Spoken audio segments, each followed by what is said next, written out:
Olá pessoal do YouTube, em nome de Enfermagem Intensiva, vou estar hoje mostrando essa videoaula de convulsões em pediatria e estado de mal epilético. Então, vamos falar um pouco sobre convulsão. Convulsão que é um evento paroxístico devido à descarga normal, excessiva e hipersincrônica de um agregado de neurônio do sistema nervoso central. O significado da palavra convulsão tem que ser cuidadosamente distinguido daquele da epilepsia. Convulsão ocorre às contrações musculares anormais excessivas que podem ser sustentadas ou ininterruptas. Na crise convulsiva ocorre uma descarga sincrônica e rítmica neural. Que a convulsão ela é a emergência mais comum nos primeiros 5 anos de vida. Né? Então, vamos orientar para essa família? Vamos orientar para a família onde a criança possa haver uma crise convulsiva, né? Orientar pais, mães e avós. Esclarecer que o mito de que a doença é para a vida inteira não é real para todas as crianças, para todos os pacientes, né?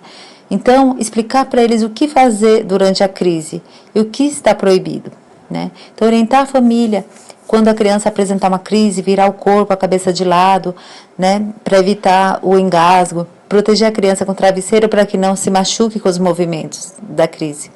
Explicando que a crise pode durar até 2 minutos, né? E se os movimentos persistirem por mais de 5 minutos, a criança deve ser levada ao pronto atendimento para avaliação médica. Isso é muito importante, né?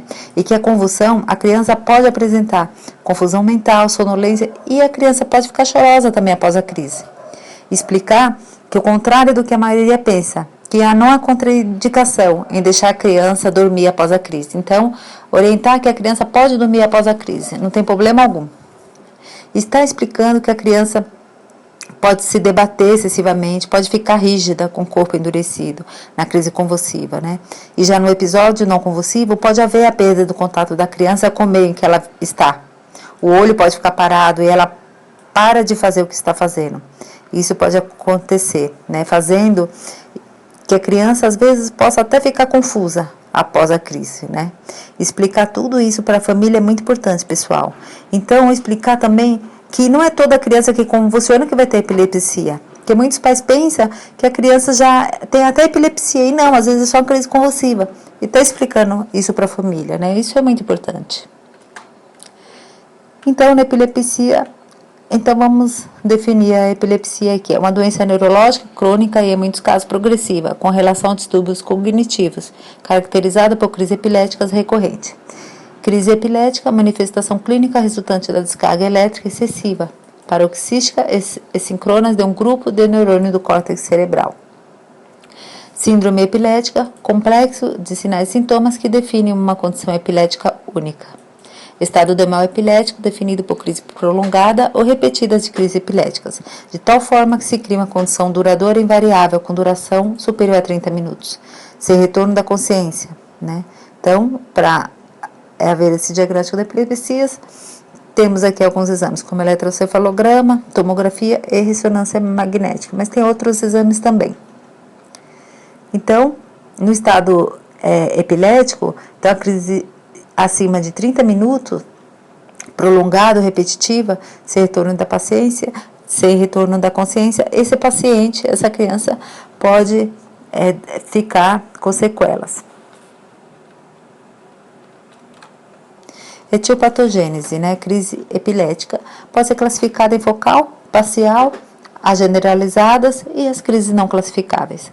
Durante a crise, ocorre um aumento de consumo de oxigênio e glicose e da produção de lactato de CO2, enquanto a manutenção da ventilação, o aumento de fluxo sanguíneo cerebral é, em geral, suficiente para a compensação. Ainda na fase inicial da crise, a descarga simpática resulta em taquicardia, hipertensão e hipoglicemia também. O paciente em crise epilética pode ter dificuldade para sustentar a via aérea, por isso que vai precisar de um suporte ventilatório. Quando a ventilação se torna inadequada e os mecanismos compensatórios suficientes, ocorre a evolução para hipoxemia, hipercábia e acidose respiratória. Algumas complicações, como hipoxemia, acidemia, hiperglicemia, hipoglicemia, hipertensão, hipotensão, hipertemia, hipercalemia, insuficiência renal aguda, são umas das complicações.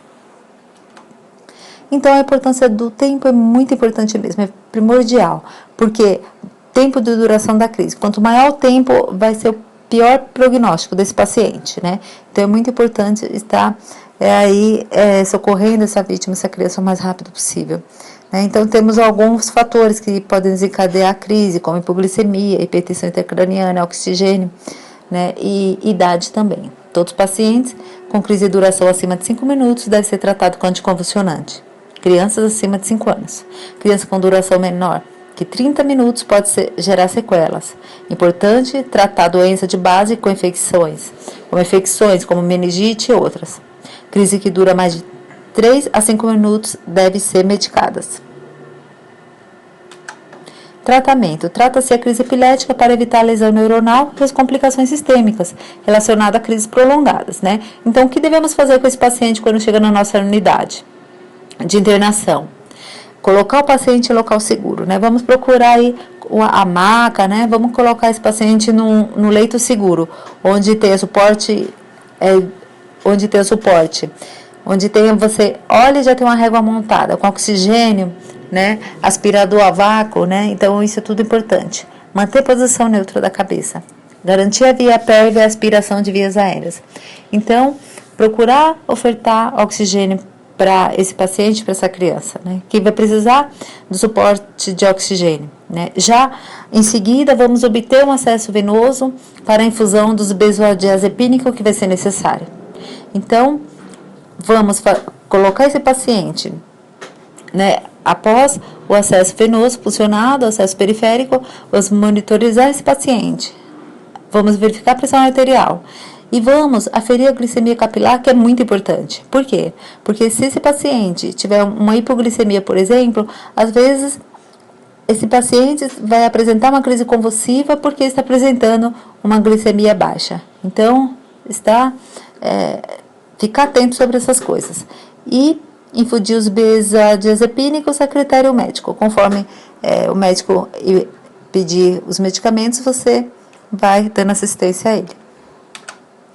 Então, no tratamento, né? Então, geralmente, os médicos pedem o diazepam, a primeira escolha da dose endovenosa, né? Que tem ação de 1 a 3 minutos. O efeito é bem rápido. Após, eles usam também o fenobarbital, que é bastante usado.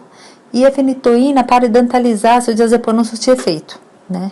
E caso não haja resolução da crise, as opções terapêuticas incluem midazolam IV contínuo, né? Tiopental, propofol. Mas nesse caso dessas medicações, pessoal, o paciente vai ter que estar numa unidade de terapia intensiva, né? Sendo assistido por suporte ventilatório, né? Ventilação assistida, e monitorização também. Por quê? Porque esses medicamentos vai deprimir esse sistema respiratório do paciente, da criança. Então, ela vai precisar de uma ventilação assistida, né? Então, deixei aqui em vermelho sobre a fenitoína, né? Para auxiliares, técnicos, enfermeiros, enfim, profissional da saúde, ficar atento, que a fenitoína, se ela extravasar fora da veia, vai causar necrose nessa criança, nesse paciente. Fica atento. A fenitoína, ela vai precipitar com o soro glicosado, né? E ela vai queimar, causar dor, calor. Então, fica atento também. Convulsão febril é um evento benigno que ocorre em crianças com mais de 1 mês de vida e até os 5 anos de idade, associada à doença febril não causada por infecção do sistema nervoso, em pacientes sem antecedente de crises neonatais ou crises afebris e sem critérios para as crises sintomáticas agudas. Em pacientes pediátricos, é um dos principais motivos que leva à procura do atendimento médico. Então, a febre, o que vai ser a febre? É uma elevação da temperatura corpórea que ultrapassa a variação diária normal, que ocorre associada a uma mudança do set point hipotálamico, de um estado normotérmico para o estado febril. Considera-se a prática como febre uma temperatura axilar maior que 37,8, né?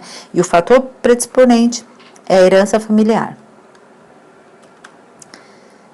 Então, temos aqui, né, as crises neonatais. As crises epiléticas neonatais diferem das que ocorrem em crianças mais velhas em relação à etiologia, semiologia, traçado eletroencefalográfico e resposta a drogas antiepiléticas. As crises do período neonatal podem ser súbitas e difíceis de reconhecer, com manifestações que incluem movimentos anômalos dos olhos, lábios ou língua, movimento de pedalar ou apneia. O recém-nascido que apresenta crise epilética deve ser internado e receber estabilização inicial da via aérea, da respiração e da circulação. A glicemia de jejum deve ser realizada imediatamente e deve corrigir hipoglicemia, com valores abaixo de 40 mg/dl. A realização de exames, o tratamento das causas e as drogas antiepiléticas devem ser realizados. Então, pessoal, assim, na infância há diferentes crises epiléticas, sendo que a que apresenta os fenômenos motores, que pode ser chamada de crise convulsiva, né? E o estado de mal epilético é emergência médica, que deve ser estabilizada tão logo quanto possível, evitando-se medicações em excesso. As crises sintomáticas agudas são também emergências, que devem ter uma causa indefinida, identificada e tratada especificamente. As crises febris são eventos comuns e de evolução benigna, que raramente exigem o uso de exames complementares e internação do paciente. Os recém-nascidos possuem maturidade cerebral, exigem avaliação e tratamento particularizados. Obrigado, pessoal do YouTube. Enfermagem Intensiva agradece. Deixo essa videoaula apostilada em PDF em enfermagemintensiva.blogspot.com. Muito obrigada.